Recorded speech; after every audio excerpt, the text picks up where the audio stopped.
তো বন্ধুরা চলে এসেছি আবার স্টার্ট করতে। এই বছরে প্রথম নতুন স্টার্ট করেছি আজকে। তো দেখি আজকে কি হয়। এই বন্ধুগুলো এসছে সব দুরাইপুর থেকে এসছে। তো চলো বন্ধুরা স্টার্ট করবো। এই পয়েন্টে যেয়ে দেখা হবে আবার। যাও না তো, তুমি চলে যাও। এই সেরা জায়গা তো, সেরা জায়গা।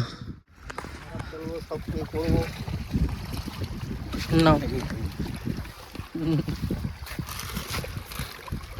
ওগুলো তো দিয়ে দেবে সব। রুটির মধ্যে যে সাইডে বেঁচে রয়েছে না, হ্যাঁ ওইগুলোর মধ্যে এগুলো মাটি, মানে এটা চারাবো, ঘাট চারা। ঘাট চারা। এটা চারা করার পর হুইলটা ফেলবো।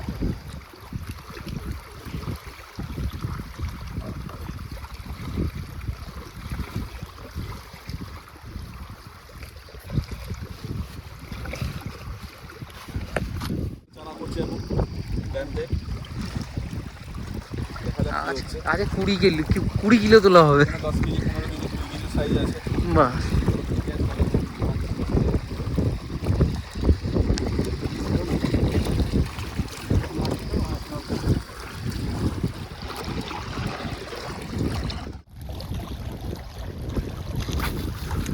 ওয়াও, ঠিক আছে। বিঘাটা ছোড়ে হেবি, ছোড়ো হেবি তুমি।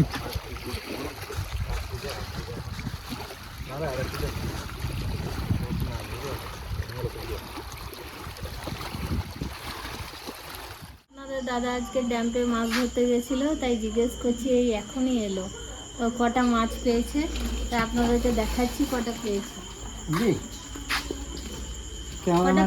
ক্যামেরাম্যান তো পালিয়ে এলো। ক্যামেরাম্যান বললো আমি আজকে তো বেশিক্ষণ থাকবো না গরমে, তখন মাছ লাগেনি। এই টাইমে মাছ দেখেছি। আজকে কটা পাচ্ছে কটা নিয়ে এসছি। চপ চপ চপ, বেশি বড় মাছ নাই। হ্যাঁ, তাইগুলো কত হবে? যা হবে এখন দেখি কটা আছে। কি মাছ এগুলো? মিরিক, মিরিক মাছ। মিরিক আছে। আর এইটা কালবস, কালবাউস। কালবস দেখুন আছে। কালবাউস একদম এটা টাটকা, একটা একদম ছোট্ট চারাপোনা আর একটা তেলাপিয়া। একটা তেলাপিয়া। এগুলো কিন্তু কালকে ভিলেজ রান্নাঘরে কি বানাবো কোনটা আপনাদেরকে দেখাবো, অবশ্যই আপনারা দেখতে পাবেন। তো বন্ধুরা মাছটা আমি কেটে এখন রেখে দেবো। তো বন্ধুরা মাছ আমার কাটা হয়ে গেছে। দেখো এইগুলো অনেক কটা ডিম বেরিয়েছে মাছে, ডিমগুলোও রেখে দেবো। নমস্কার বন্ধুরা, ভিলেজ রান্নাঘর আপনাদেরকে সবাইকে আমার অনেক অনেক স্বাগত। আজকের রেসিপি, আজকে সংক্রান্তি মানে বিষ সংক্রান্তি, তাই কিন্তু আমরা আর করলা আর মাছ দিয়ে একটা রেসিপি হবে। করলা ভাজা হবে আর আমরা দিয়ে মিরিক মাছের ঝাল বানাবো, একদম ঘরোয়া পদ্ধতিতে ঘরোয়া উপকরণ দিয়ে বানাবো বন্ধুরা। তো অবশ্যই আপনারা স্কিপ না করে পুরো রেসিপিটা প্রথম থেকে শেষ পর্যন্ত দেখবেন। নমস্কার বন্ধুরা, ভিলেজ রান্নাঘরে আজকে হবে আমরা দিয়ে একটা ঝাল, আর তার সঙ্গে থাকবে করলা ভাজা। তো বন্ধুরা সঙ্গে থাকুন, ভিডিওটা শুরু করি। হ্যাঁ, বন্ধুরা এই মাছটা কালকে আমি নিয়ে এসেছিলাম। এখানে আমরা আছে, মাছ কটা দেবো? 2 পিস করে দিন। আর এখানে 4টে করলা আছে। কেটে নিয়ে নিয়েছি 6 পিস মাছ আমি ম্যারিনেট করে নেবো। দিয়ে দেবো লবণ, হলুদ গুঁড়ো, ভালো করে মেখে দেবো হাতে করে। করলাগুলো এভাবে গোল গোল করে কেটে নিচ্ছি, পাতলা পাতলা, ভাজা খুব ভালো লাগে। হয়ে গেছে। প্রথমে আমি মাছ ভেজে নেবো। দিয়ে দেবো সর্ষের তেল,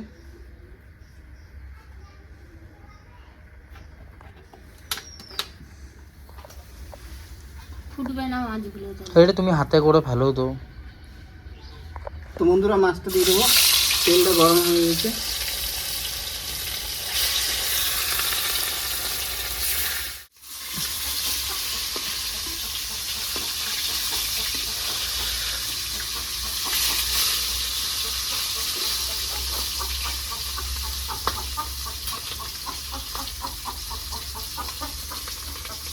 কি হয়েছে হয়ে গেছে, তুলে নেবো এবারে। তো বন্ধুরা মাছের ঝালটার জন্য কিন্তু সাদা সর্ষে কালো সর্ষে আমি পেস্ট করে নিয়েছি। এবার এটা ভালো করে ছাকনা দিয়ে একটু ছেঁকে নেব, তাহলে সর্ষের চোকাগুলো কিন্তু ওপরেই থেকে যাবে, নরম।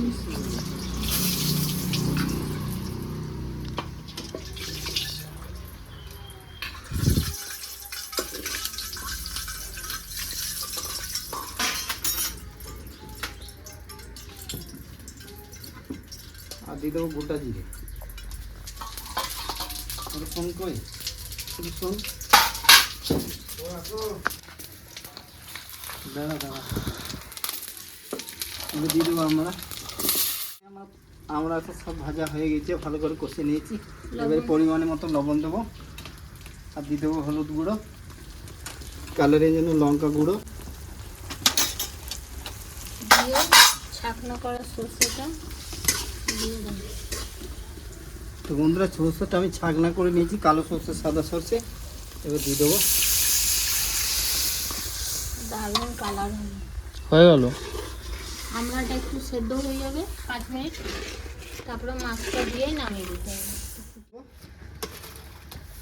মাছটা বেশি কোনো ফোটাবো না, নাহলে তেতো হবে, তেতো তেতো লাগবে। সর্ষে বেশি ফোটাইলে হবে না। আমড়াটা তো সেদ্ধ হয়ে গেছে অর্ধেক, ভাজতে ভাজতে। তো ক্যামেরাম্যান মাছ ভাজা খাবে, তাই জন্য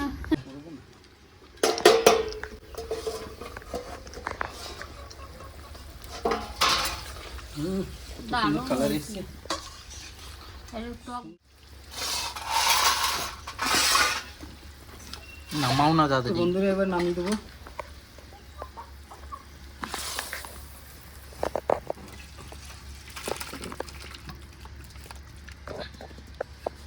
এখানে আমি একটা লঙ্কা 2 টুকরো করে নিয়েছি, জিরের লঙ্কা দিয়ে দেবো করলা ভাজার জন্য।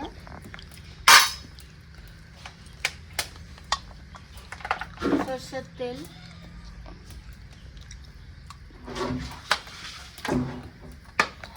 করলাটা আমি লবণ হলুদ মাখিয়ে নেব।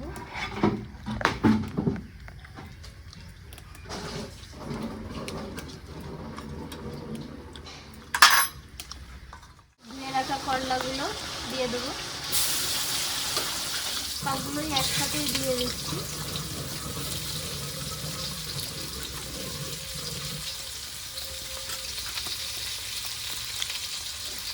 বিছনগুলো দিয়ে দেবো।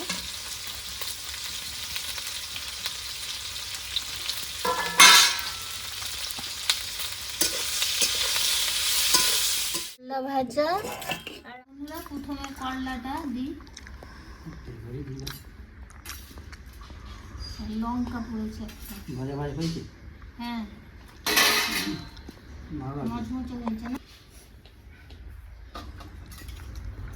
পিস নেবে আমরা, 1 পিস থাক, এখন 1 পিস।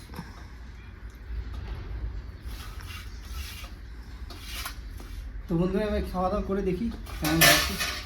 খাওয়া দাওয়া করে দেখি। কালারটা তো দারুণ তো হয়েছে। বন্ধুরা একটা কথার বলার ছিল যে করলা আজকে সকালে কিন্তু সংক্রান্তি, তাই করলা মুসুরি খেতে হয়।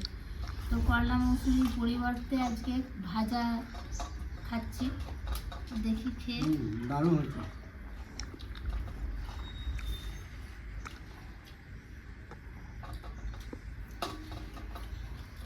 মাছের ঝালটা তো দারুণ হয়েছে। ভালো হয়েছে। সেটা বাদ করে দিলে ভালো, আরও ভালো লাগে। ঝালদাটা দেখি। বন্ধুরা রেসিপিটা কেমন লাগলো কমেন্টের মাধ্যমে জানাবেন, আর সুন্দর সুন্দর কমেন্ট করবেন, তবে তো আমরা সুন্দর সুন্দর রান্না দেখাতে পারবো। তো ভিলেজ রান্নাঘর চ্যানেলটিকে সাপোর্ট করবেন, ফলো করবেন, আর সবাইকে দেখার সুযোগ করে দেবেন। আর ইউটিউব থেকে যেসব বন্ধুরা এখনও সাবস্ক্রাইব করেননি তারা অবশ্যই করে পাশে থাকবেন, বেলঘন্টির পাশে ক্লিক করবেন, নোটিফিকেশনটা অন করে রাখবেন, যাতে ভিলেজ রান্নাঘর চ্যানেলটি আপনার কাছে চলে আসে। আপনারা খুব ভালো থাকবেন, সুস্থ থাকবেন, সাবধানে থাকবেন। পরের ভিডিও দেখা হবে। তো বন্ধুরা ভিলেজ রান্নাঘরে নতুন নতুন ভালো ভালো রেসিপি দেখার জন্য ভিলেজ রান্নাঘর চ্যানেলটাকে ফলো করবে আর পাশে থাকবে।